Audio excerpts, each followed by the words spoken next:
السلام علیکم ورحمۃ اللہ تعالی وبرکاتہ۔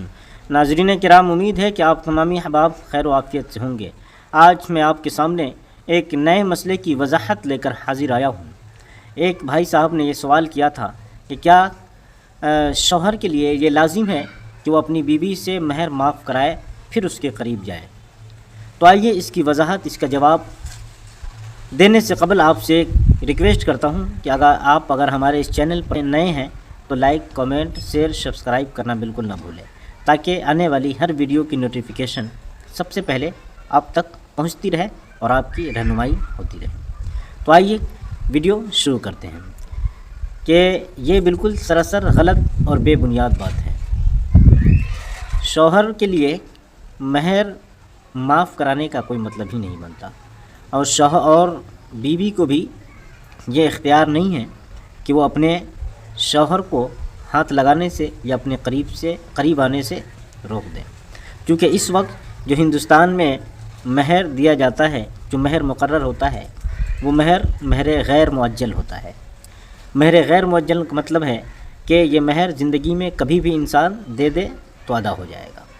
اب ایک سوال ہے، وہ یہ کہ مہر، بے شمار لوگوں کا یہ خیال ہے کہ مہر تو 1 لاکھ، 2 لاکھ، 3 لاکھ بندھوا لیتے ہیں، اور اس کے دل میں یہ خیال ہوتا ہے کہ مہر کما کر دینا تو ہے نہیں، بیوی سے معاف کرا لیں گے۔ حالانکہ یہ اسلام اس کی اجازت نہیں دیتا، بالکل شریعت کے خلاف کام ہے۔ یہ مہر معاف کرانے کے لیے نہیں ہوتا، بلکہ حق مہر اس بیوی کا حق ہے، اس کو دینا یہ لازم ہے، تو وہ دینے کی چیز ہے۔ ہاں، اگر غیر معجل ہے تو بیوی کو یہ حق نہیں ہے کہ وہ اپنے شوہر کو اپنے قریب آنے سے یا ہاتھ لگانے سے روک دے۔ اگر معجل ہے، غیر معجل نہیں ہے، معجل یعنی جلدی ادا کرنا، تو نکاح کے بعد پہلی ہی رات میں اس عورت کو یہ اختیار ہے کہ وہ اپنے شوہر کو اپنے جسم سے ٹچ ہونے دے، اپنے قریب آنے دے یا نہ دے، یہ اسے اختیار ہے۔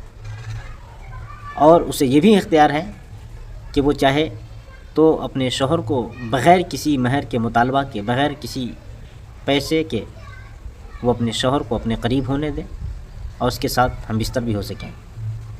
لیکن یہ خیال فاسد ہے کہ بغیر معاف کیے ہوئے مرد اپنی بیوی کو چھو نہیں سکتا، اس کو ہاتھ نہیں لگا سکتا، کیونکہ اس وقت جو مہر ادا کیا جاتا ہے وہ مہر غیر معجل ہے۔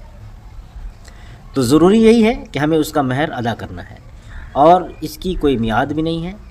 آپ زندگی میں جب چاہیں تب ادا کر دیں۔ یہ مہر آپ کے اوپر یہ واجب نہیں ہوا کہ آپ 2 سال میں، 5 سال میں ادا کر دیں، بلکہ یہ مہر اس وقت واجب ہوتا ہے جب شوہر کا انتقال ہو جائے، تب یہ واجب ہو جاتا ہے کہ اس کا مہر اس کی اولاد میں سے کوئی شخص ادا کرے، یا بیوی کو طلاق دے دے، تب یہ اس کے اوپر لازم ہوتا ہے کہ اس کا حق مہر ادا کرے۔ اس سے پہلے یہ واجب نہیں ہے، اب جب چاہیں تب دیتے ہیں۔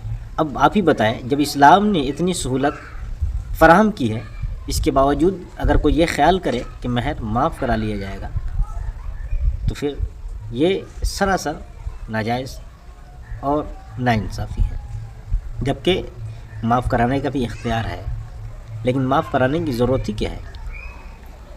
تو ناظرین کرام، یہ ویڈیو آپ کو کیسی لگی؟ کامنٹ باکس میں اپنی رائے ضرور پیش کریں۔ آئیے پھر ملتے ہیں اگلی ویڈیو میں۔ خدا حافظ۔